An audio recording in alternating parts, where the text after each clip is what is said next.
Olá, meu nome é Itamar Gomes Amorim, sou professor de Geografia e o tema da aula é Neoliberalismo e Globalização. Bem, uma das funções que é a atribuição da geografia é explicar a localização dos espaços ou a localização dos objetos acerca do espaço. E o título dessa aula representa bem isso. Representa uma tentativa de apresentar que um fenômeno se manifesta através de um outro fenômeno. O fenômeno que a gente está se referindo é o neoliberalismo, que é uma política econômica, e a globalização, que é a expansão de empresas transnacionais, é resultado desta política econômica.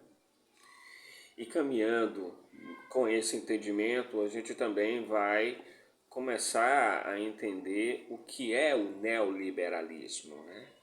Ora, neoliberalismo vem de liberalismo, e neo seria um novo liberalismo. E de onde é que se origina essa política econômica, né? Essa política econômica, ela se origina no século XVIII pelo economista Adam Smith,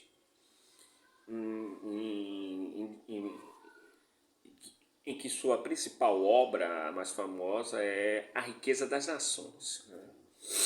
Dentro dessa obra econômica, né, relacionada à economia clássica, ele apresenta as bases do que se entendia ou do que se compreendia de uma economia liberal. A economia liberal, ela deriva da livre iniciativa, ou seja, os cidadãos plenos de seus direitos teriam liberdade para realizar atividades econômicas.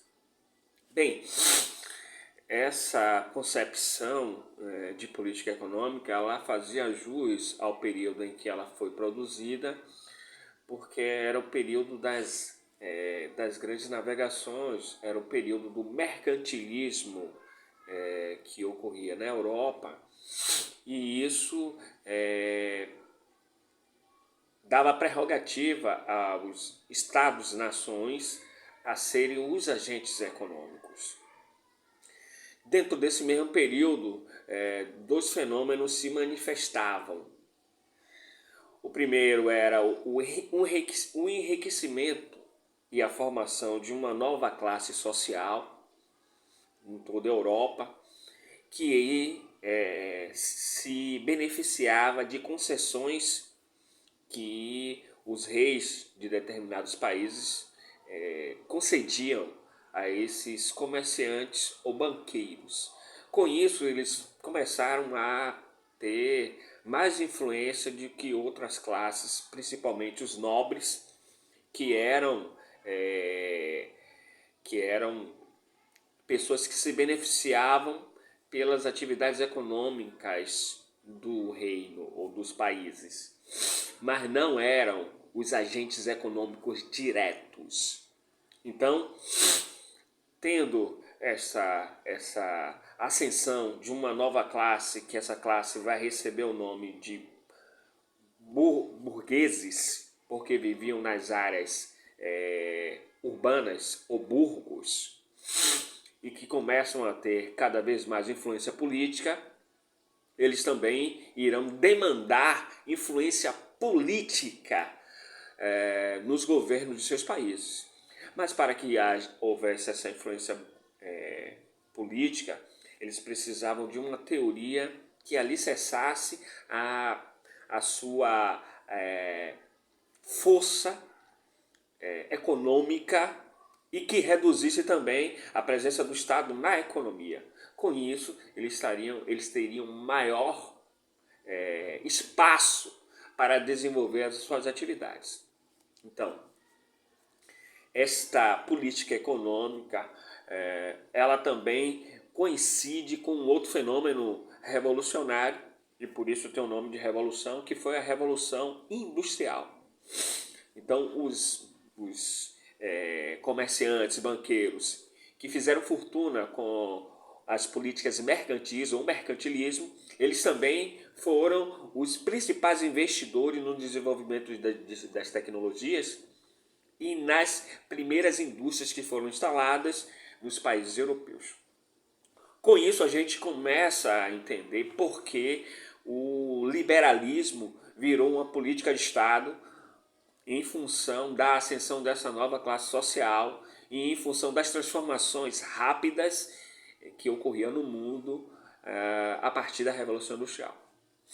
Essa política econômica liberal que reduzia a presença do Estado na economia, o Estado deveria se ater a determinadas atividades, ela teve bastante sucesso nos países que realizaram a Revolução Industrial, principalmente Inglaterra, Alemanha, Estados Unidos, que foram os países que primeiro desenvolveram essa política, né? Essa política relacionada a uma força econômica dos empresários e uma redução da presença do Estado.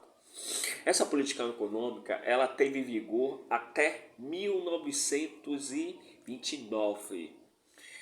E eu tenho que marcar esse período porque é o período em que haverá a crise da Bolsa de Nova York.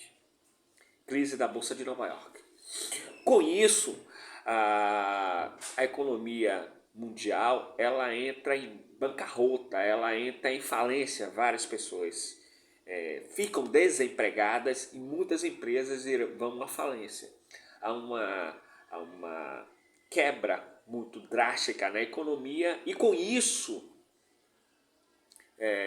se percebe a falência das políticas liberais, se percebe a incapacidade de suportar uma falta de organização, uma falta de planejamento que foi atribuída exclusivamente à iniciativa privada.